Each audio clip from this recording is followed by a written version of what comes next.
Cada día confiamos en algo que rara vez cuestionamos, el orden. Confiamos en que las calles funcionen, que las leyes se respeten, que alguien mantenga todo bajo control. Pero pocas veces nos preguntamos cuánto estamos dispuestos a pagar por él. En diciembre de 2022, el Perú atravesó una de las crisis políticas más intensas de los últimos años. Miles salieron a las calles y el gobierno respondió, y poco a poco la distancia entre autoridad y ciudadanía empezó a llenarse de miedo. Un disparo dura segundos, una muerte dura para siempre. Y en ese instante aparece la pregunta: ¿en qué condiciones el orden público puede justificar el uso de la fuerza letal del Estado contra los manifestantes? Tras la destitución de Pedro Castillo y la llegada de Dina Boluarte a la presidencia, las protestas expresaban descontento, exigencias políticas y una sensación de distancia entre el Estado y parte de la población. La respuesta incluyó estados de emergencia, presencia policial y participación de las Fuerzas Armadas. Llevar las protestas masivas. Conforme aumentaban los enfrentamientos, aumentaban también las víctimas. Y detrás de cada cifra aparecía algo que ningún número puede representar por completo. Una historia, una familia, una ausencia. Pero más allá de los hechos, este caso nos enfrenta a una pregunta más profunda. ¿Qué ocurre cuando dos valores importantes entran en conflicto? El orden y la vida humana. Para analizar este conflicto podemos recurrir a la filosofía política y la ética. Thomas Hobbes plantea que los seres humanos necesitan un Estado para evitar el caos y garantizar la seguridad. Esta idea se relaciona con el contrato social, donde las personas aceptan una autoridad a cambio de protección. Pero surge una pregunta: si entregamos el poder al Estado para protegernos, ¿qué ocurre cuando este poder puede causar daño?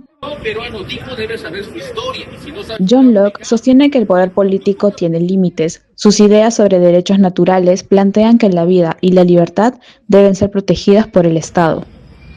Por eso aparece la legitimidad del poder. La autoridad no solo debe tener fuerza, también debe actuar justamente. Desde la ética de Immanuel Kant aparece el concepto de dignidad humana. Las personas nunca deben ser utilizadas únicamente como medios para alcanzar un objetivo. Entonces surge un dilema. ¿Puede una vida humana ser sacrificada para conseguir estabilidad política? Hannah Arendt analiza la relación entre poder y violencia. Para ella, el poder nace cuando las personas actúan juntas y construyen acuerdos. La violencia aparece cuando la autoridad necesita imponerse mediante la fuerza. Desde la alteridad de Manuel Levinas, entendemos que reconocer al otro significa reconocer su valor humano. Antes de ser manifestante o ciudadano con una postura política, existe una persona con dignidad.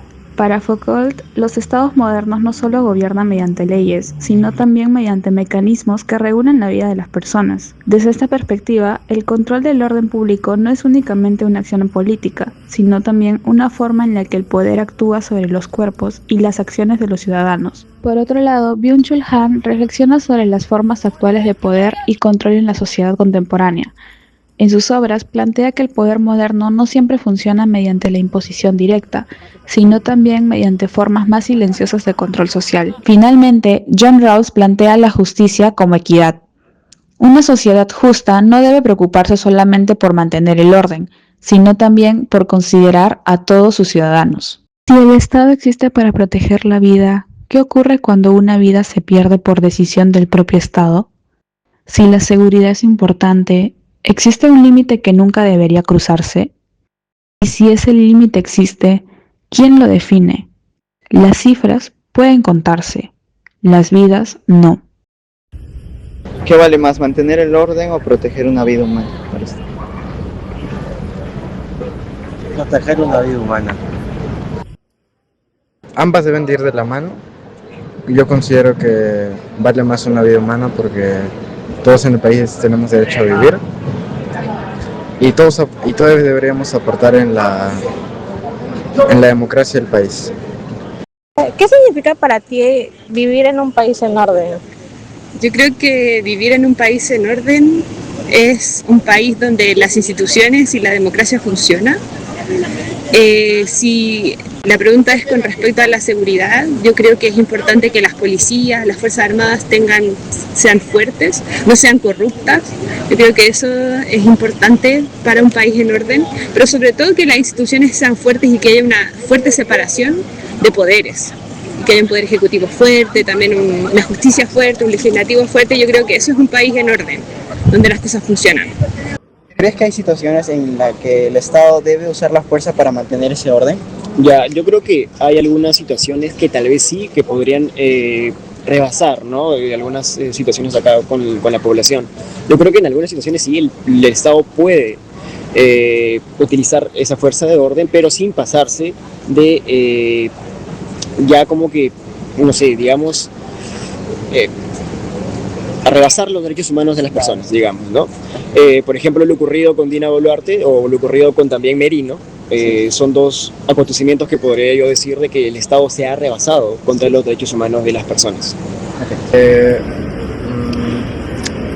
En parte sí y en parte no, porque a veces las reglas que dicta el Estado son muy dóciles para los ciudadanos y siento que deberían ser más rectos en la hora de legislar sus leyes.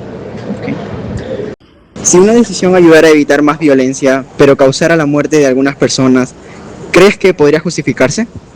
Es una pregunta difícil porque ahí metes ya un poco de ética, de moral, ¿no? Pero, personalmente creo que no se puede desear la muerte de nadie. Es algo bastante delicado, pero creo que en el momento, creo que uno siempre va a querer defender su vida o defender la vida de sus seres queridos y no sé, en diferentes contextos creo que no sé si se puede justificar o en general tratar de decir que está bien o no, pero creo que la pérdida de alguna vida no es algo que se deba pensar ni se deba actuar ni planear. Así que creo que es un tema delicado, como te digo, pero depende del contexto, creo que cada uno va a actuar de manera distinta.